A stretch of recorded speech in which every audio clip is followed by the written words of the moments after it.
Hey guys, tonight we're taking a look at the AWS CQB vest, which I have mixed up in the past as their direct action vest. I don't know entirely what the difference is, and I don't know if the difference was consistent throughout, because I've also been shown some versions of this vest that are different, without being the direct action vest. So to the best of my knowledge, this is the AWS CQB vest. It's pretty well known. Handful of well passed around pictures out there on the internet. I believe 2Lamb has some pictures wearing one of these. I think even with Mike Glover from some of their earlier GWAT days. These were also pretty popular when CrossFit first kicked off. It was a pretty good way of figuring out who was doing cool stuff by looking at their CrossFit profile pictures, and you saw a bunch of these there. So there's been a handful of variations. I've seen some with Glock holsters. I could not get a Glock in here, so I'm going to assume this is a M9 or a 1911 holster. I don't have one handy right now. They're pretty buried, so I can't test fit it, but it's not my vest anyways, doesn't matter. This was loaned to me by a gentleman that I'm stationed with right now, but I've known him on the internet for a handful of years, and then he was gifted it by another member of a Facebook group of ours from well over a decade ago. So we're going to take a look at this thing. I'm going to try my best to show you all of the pouches and features on here. It is wildly ahead of its time on its capabilities. I think I've known about this thing for at least 15 years now, and it's still got features that I don't think are replicated well elsewhere today.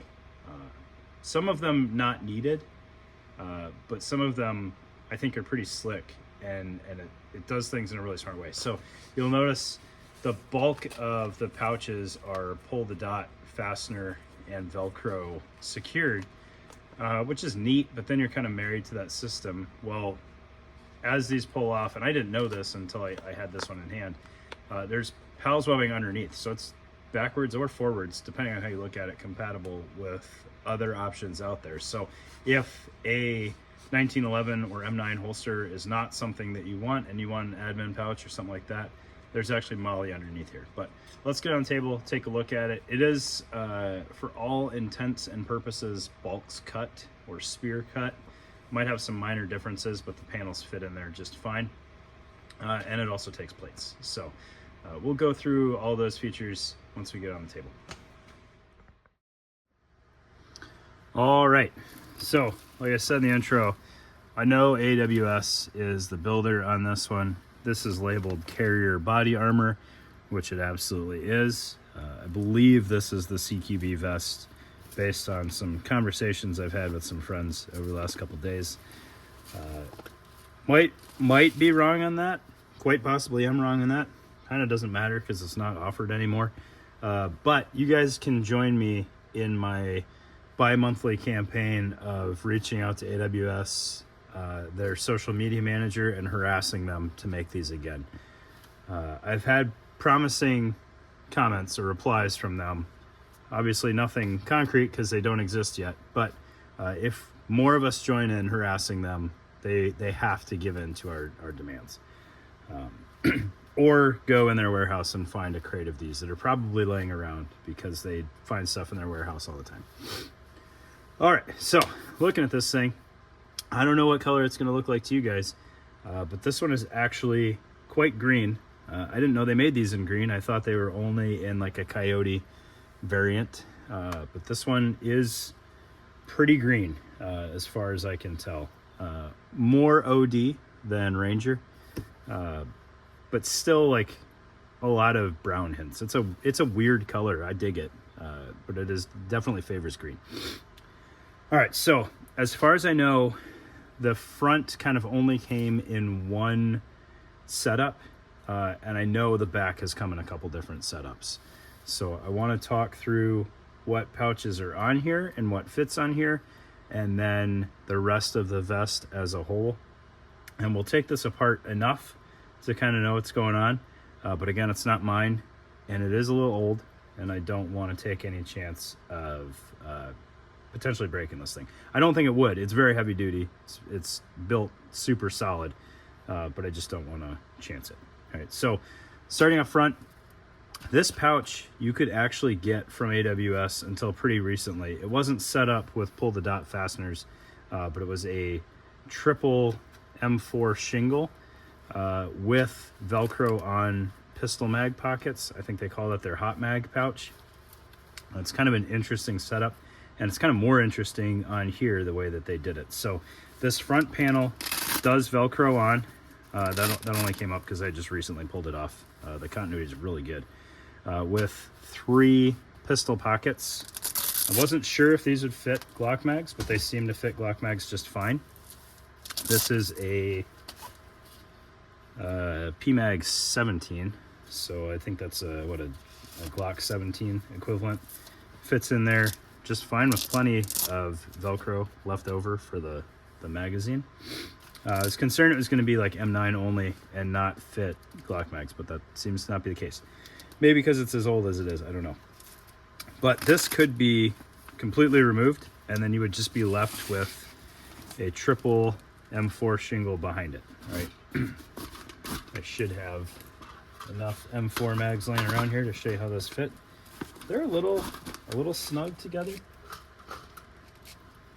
I'm not quite sure why they made this as narrow as they did, and I think being PMags doesn't help. Let's see if we can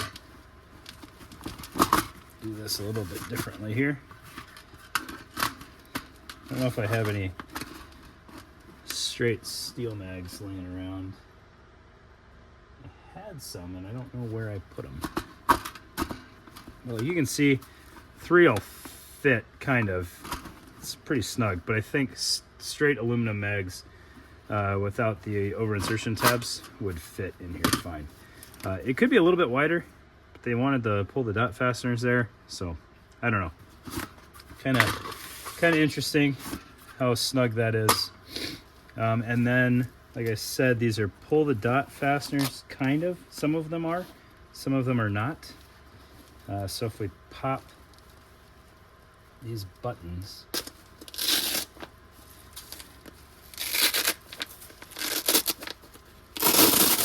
this one might be the only one. Dang it. First one I'm popping for you guys. This one does not have pallets behind it. So this is just Velcro, pull the dot fasteners. Little unfortunate that the pocket's undersized there, because that's kind of your option for that front pouch.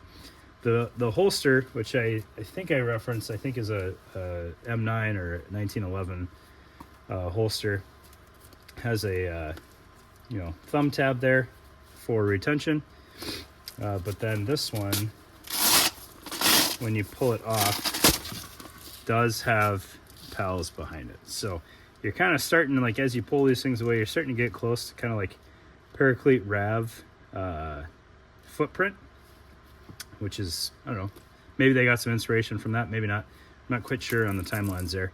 But you've got essentially a 5 or 7 column bib there. These look like they're gonna fit full-size straps, so 7 column bib.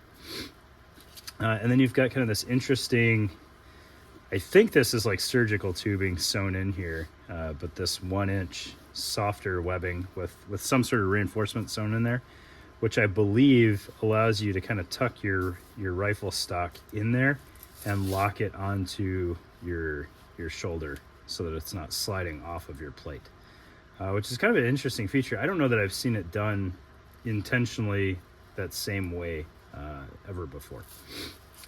And then obviously we could pull this pouch all the way off if we wanted to finish exposing that field. Up top, you got a little hydration retention tab here, comms retention tab. Kind of a neat little feature there, which doesn't seem to want to get up into your chin. Seems to want to hang down a little bit and stay out of the way, which is nice. And then off on the sides here, I would imagine that if you wanted to, you could reverse these pouches so that if you didn't want your extra utility pocket hanging over into your kind of workspace there, you could switch this one, and that would kick it off to the sides. I don't see any reason why you couldn't do that. I don't necessarily know that it would be a big deal because it starts wrapping around your body when you get to these pouches. But you do have a pocket here, which will fit, you know, a fairly hardy sized flashlight if you want one, or multi-tool, or whatever else, right? Choose your own adventure. And then you've got two double M4 mag pouches as kind of the heart of that. So, well, there's two aluminum mags. Look at that. So that fits two mags real easy.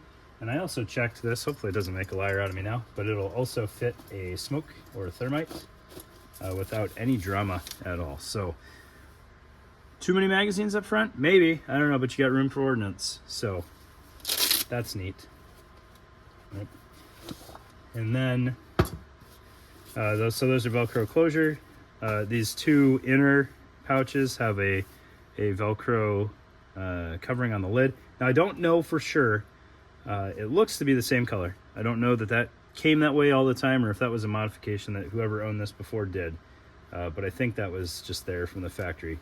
So you could, you know, put ID or whatever. Maybe you had like a double mag pouch IFAC. You have that labeled in some form or fashion there. And then these pockets are removable. What's kind of interesting is these corners only have pull the dot fasteners, which I think is to help prevent that from getting snagged by something up front and pulling that off of your vest. So the rest of these are just straightforward snaps that are not directional. And then there's Powell's webbing underneath these with a very hardy Velcro field here.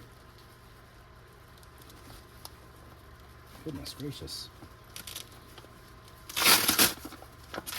My fingers are all messed up from the cold weather here. I apologize.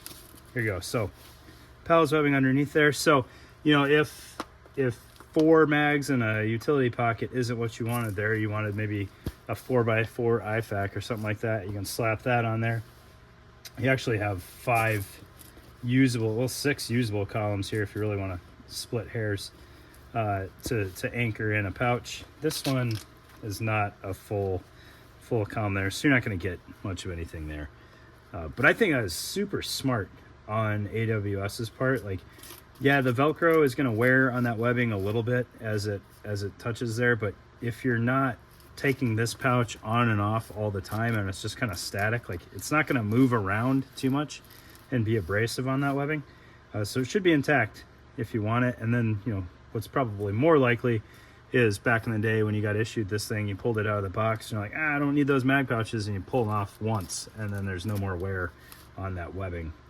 If the mag pouches even came installed there, right? They might have came in the kit bag separate. I don't know, right? But I think that's super smart to know that you've got kind of this like super slick attachment system for your products, but you want to give your end users the ability to kind of choose their own adventure and do what they need to with it. I love it. Love it, love it. All right, looking at the closure here. So the back has an internal cummerbund, which we'll get to in a little bit. And then the wings have hook Velcro and the front wings have loop Velcro. So those overlap to lock you in there. But then you also have the webbing with side release buckles, which I think having a buddy help you don this thing and doff it is probably the most realistic way to go about life, because that's pretty far around your torso to be trying to figure out those side release buckles. Doable for sure, but a little bit challenging.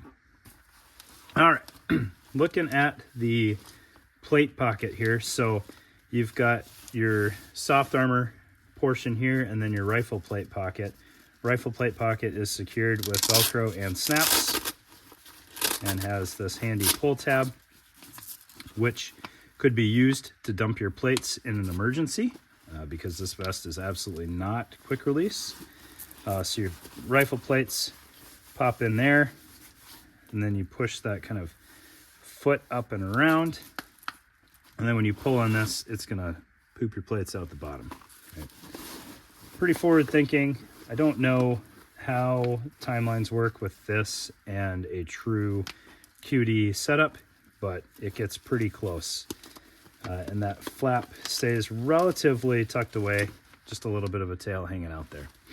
You've also got a set of buckles in here for groin panel mounting or whatever else you could have come up with at the time to hang underneath the front of your plate bag.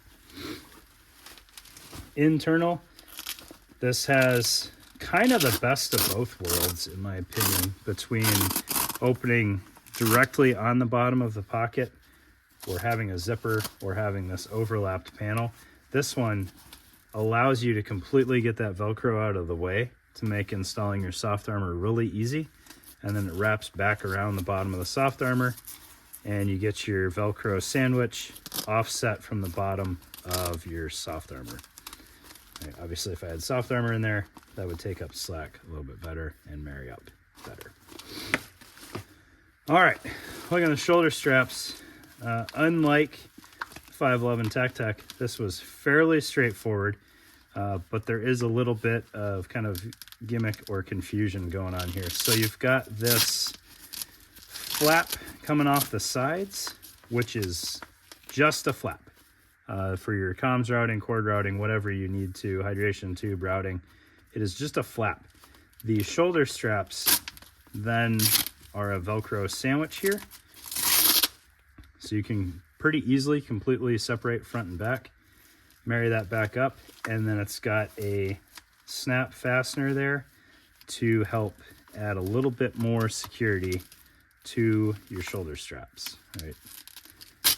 Just so you guys can see that. You have one snap fastener coming off the rear plate bag, and then you've got 3 different levels that you could secure that on the front plate bag, right? So if we wanted to, got huge pectorals, right? And we got massive vest here. You pay it out and offset it like that, or we could go even further. So now we're really pushing the limits of our Velcro continuity there, but we've got that snap fastener for security. I don't know how big of a fan of that setup I am, but it's fairly straightforward. You are kind of limited on adjustment in theory to just the 3 increments for your snap fasteners, but if you don't mind that thing kind of floating around, you could set your Velcro wherever you wanted. All right, moving on to the back. The back, in my opinion, was arguably like the most forward-thinking piece of this, but it's a little bit confusing. So you've got 2 pouches, which I believe were included, off on the sides of this thing. You've got what's very clearly a large military radio pocket here with a side release buckle coming over the top. And then you could open this up and you could fit, gosh, you could fit some massive radios in here if you had to. I don't know what the handheld radio at the time was, but you fit something really big in here. It's this kind of giant Velcro sandwich setup here. So you slap your radio in there and then you wrap these around it first, right? So they wrap around wherever they need to. And then I guess you could secure some cords with these Velcro tabs if you wanted to. And then you take this Velcro webbing, I think actually we do the bottom first now. Do that, and then you take this webbing around the sides. This is a lot for a radio, but whatever. Gives you kind of ultimate flexibility and sizing, and then your over-the-top closure right there. So webbing adjustment on the bottom, kind of fixed cordage up top, but you could knot that as needed, or pay out more in the webbing here to let that go over the top of your radio. All right. Off on the other side, you've got a smaller pocket here with a drawstring closure and Velcro. I don't know, let's see. I don't know if I tried fitting anything in here earlier or not. My cordage has a weird stuff going on here. It seems smoke size to me. There we go.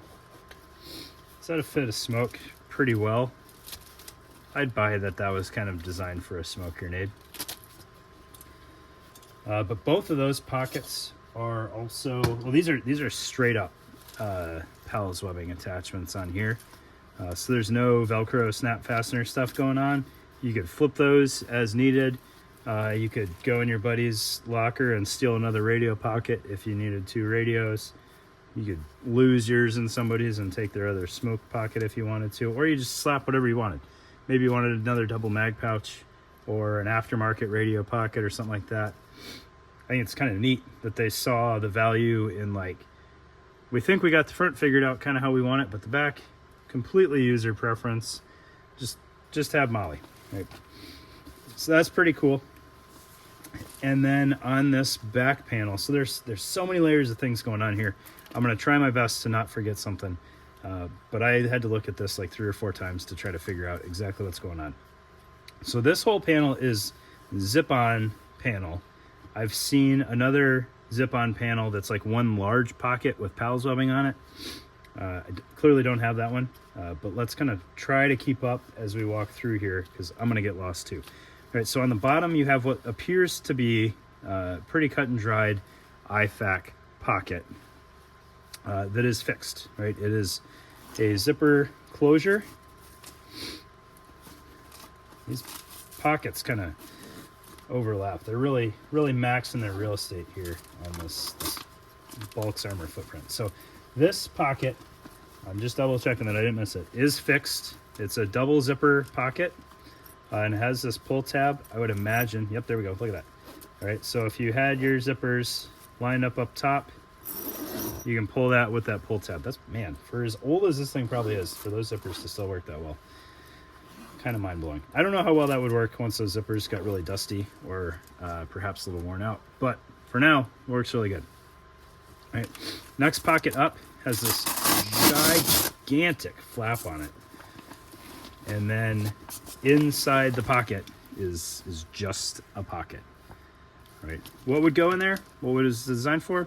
No idea. All right, I could guess, but I don't know. All right, and then the topmost pocket here has a single flap to get you to 4 flashbang cells. These are fairly short flashbang pockets, and I don't know the flashbang of choice at the time, but we've got this Mark 13 here, and if I'm picturing this correctly, I would imagine the whole flashbang would go under the elastic, and then the bottom would catch in this little cup.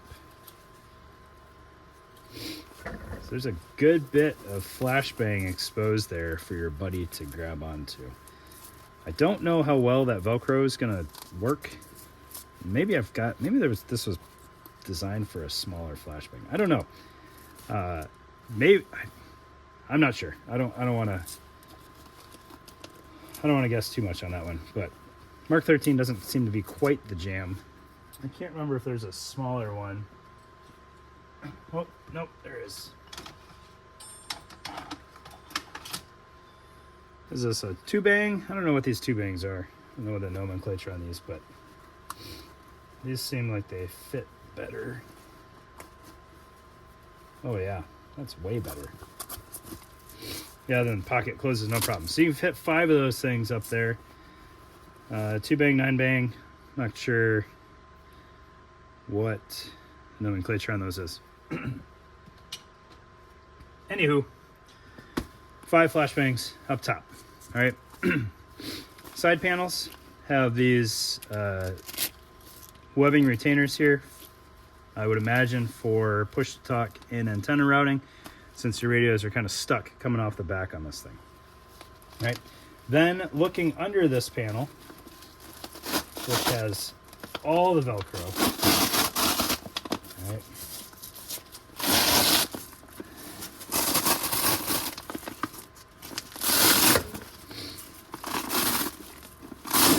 So zipper both sides, all the Velcro in the world, marries up with this pocket and this 2-inch webbing drag handle. Look at the way that drag handle is affixed to that vest. That's a real drag handle. You can pull somebody all day on that thing and it's not going to come off, right? But so you got snap fastener up in this corner to anchor your back panel. Not sure why there's not one over here. Might be just the orientation of the zippers. I'm not sure. But whatever, you got that. All right, then you got this pocket. The lid's tucked in here. This appears to be a hydration pocket, but I'm sure you could put some breaching tools in there, especially if you tuck this flat back under. You put a pretty hardy sledge or bolt cutters or collapsible tools in there, and then Velcro that shut as needed. But then behind that, there's also a slot. So you could have a hydration bladder in the pocket and then tools behind it. You can see the opening of that slot there. And if you wanted to kind of anchor that a little bit more, you could route that behind your drag handle. I'm sure that's where a lot of the hatred for bladders comes from. If you've got, you know, a pair of bolt cutters that are not exactly the smoothest, cleanest things routed behind your hydration bladder, and then a whole bunch of stuff on top of your hydration bladder, it's probably going to pop at some point because you're asking a lot of that thing, right? But you've essentially got 3 layers of utility here. You've got 2 kind of flat pockets built into the back of this thing, and then you've got the whole zip-on panel on top of that, right? And I would assume there were multiple, I know there were multiple options. I don't know how readily accessible they were at the same time, but you had options there, right? And then, so that's that. You can see the side release buckles coming off the back here for where these would mount. It's really just security on the Velcro. I don't think they were really needed. The Velcro is going to hold just fine. I mean, it's doing its thing up there. You've got drainage grommets on the bottom of the platform on the sides here. That's kind of like not Velcroed shut. I don't know if that made any sense. Like where your soft armor secures, you've got drainage grommets on the front as well, right here. So like, yeah, it's gonna get pretty stinking heavy if this thing gets wet, but it's gonna try to let you out. And then another QD pull for your rear plate. That one's probably gonna be a nightmare. You're probably gonna get shoulder surgery afterwards trying to dump your rear plate with that thing, but there you go. I'm looking at this, I'm curious if these pockets were not included. I got a sneaky suspicion that this, I don't know, they're the same green though, but like this one has tuck tab mounting and this one has snap fastener mounting. This looks kind of like a Tack Taylor pouch, but I don't know if Tack Taylor made true PALS pockets or if they always had mouse clips. I don't know. I don't see any labels in there. Kind of curious. So maybe those weren't included. I don't know. But they're on here. That's how I got it. So I don't know. Anyways, that is at least an example of the AWS CQB vest. Hopefully this is fun for you guys because this is a hoot for me. A gentleman that offered it to me, or to loan it to me, said, hey, I got a piece of kit. You want to take a look at it? Yes was the answer, and then he showed it to me what it was, and I was kind of blown away that he had one. Someday I will have one of these things. This is kind of my grail piece of kit, as far as I know. That could change, but I dig it. Hopefully you guys dig it. Have a great day.